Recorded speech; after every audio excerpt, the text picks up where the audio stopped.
పచ్చని అడవులతో చుట్టుముట్టబడిన ఒక చిన్న పట్టణంలో కథలు మరియు ఇతిహాసాలు పంచుకోవడానికి విద్యార్థులు తరచుగా గుమిగూడే పాఠశాల ఉంది. పాఠశాలకు సుదీర్ఘ చరిత్ర ఉంది. అనేక తరాల విద్యార్థులు దాని గేట్ల గుండా వెళ్తున్నారు. విద్యార్థులలో ఒకరికొకరు విధేయత మరియు నమ్మకానికి పేరుగాంచిన సన్నిహితుల బృందం ఉంది. వారు తరచుగా ప్రాంగణంలో కలిసి కూర్చుని వారి లోతైన రహస్యాలు మరియు కలలను పంచుకుంటారు. అయితే స్నేహితుల్లో ఒకరైన సారా అనే నిశ్శబ్ద మరియు సంయమనం ఉన్న అమ్మాయి ఇతరులు తమ సంభాషణల నుండి ఆమెను మినహాయించడం ప్రారంభించినందున వదిలివేయబడినట్లు భావించడం ప్రారంభించింది.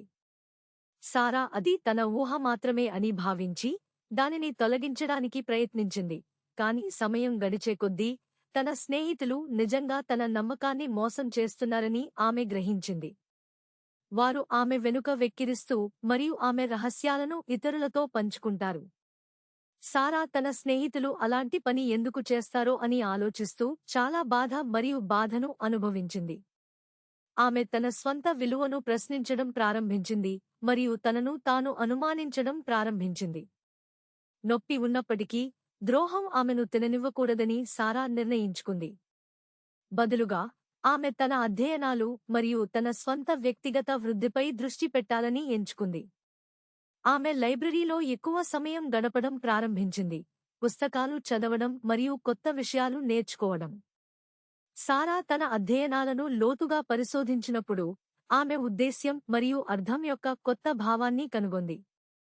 సంతోషంగా మరియు సంతృప్తి చెందడానికి తన స్నేహితుల ధృవీకరణ అవసరం లేదని ఆమె గ్రహించింది. కష్టాలను అధిగమించడంలో మరియు మనకు అన్యాయం చేసిన వారిని క్షమించడంలో నిజమైన బలం ఉందని ఆమె చూడటం ప్రారంభించింది. సారా యొక్క కొత్త విశ్వాసం మరియు స్థితిస్థాపకత పాఠశాలలోని ఇతరులకు స్ఫూర్తినిచ్చాయి మరియు త్వరలోనే ఆమె తన చుట్టూ ఉన్న కొత్త స్నేహితుల గుంపును గుర్తించింది.